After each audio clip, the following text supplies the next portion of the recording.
La question du choix des hommes pour entrer au gouvernement se pose de plus en plus aujourd'hui au Bénin. La durée de leur séjour également se rétrécit de façon drastique, un phénomène qui n'est pas sans impact sur la qualité de leurs prestations au sein d'une équipe gouvernementale. Voilà pourquoi l'association béninoise de droit constitutionnel ABDC, en collaboration avec la fondation Hans Seidel, a voulu réfléchir sur la question dans le cadre des deuxièmes entretiens politiques pour des élections apaisées, crédibles et transparentes au Bénin.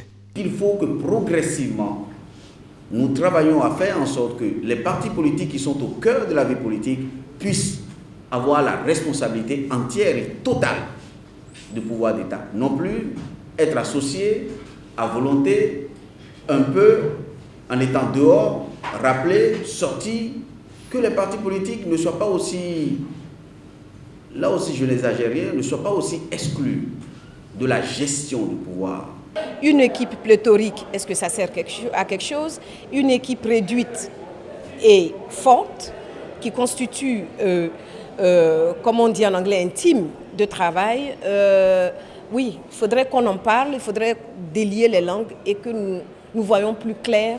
Et je reviens au nom de la bonne gouvernance, au nom du bien-être et de la prospérité des citoyens béninois. Les avis sont parfois partagés sur les raisons de cette situation lorsqu'on interroge les anciens ministres, personnalités politiques ou de la société civile présentes à la séance. Pourquoi en 9 ans, 9 ministres se sont succédés à la tête de certains départements ministériels alors que pour la même période et pour ces mêmes ministères, il y en a eu seulement 3 pour des gouvernements précédents? Se sont interrogés les intervenants. Ces derniers lient le phénomène à des pesanteurs sociopolitiques. Tout ne peut s'expliquer de façon rationnelle, mais découlant des contingences politiques. Il faut une relecture des tests de la République, ont suggéré certains participants afin que les chefs d'État soient l'émanation des partis politiques, ce qui réduira l'obligation du président de la République à gérer les contraintes géopolitiques ainsi que celles liées aux leaders d'opinion qui l'ont porté au pouvoir. Ces entretiens ont été étayés par des communications sur les partis politiques et la formation des gouvernements au Bénin, la stabilité gouvernementale et la bonne gouvernance sous le renouveau démocratique, et puis quel nombre et quel profil des ministres pour une efficacité gouvernementale.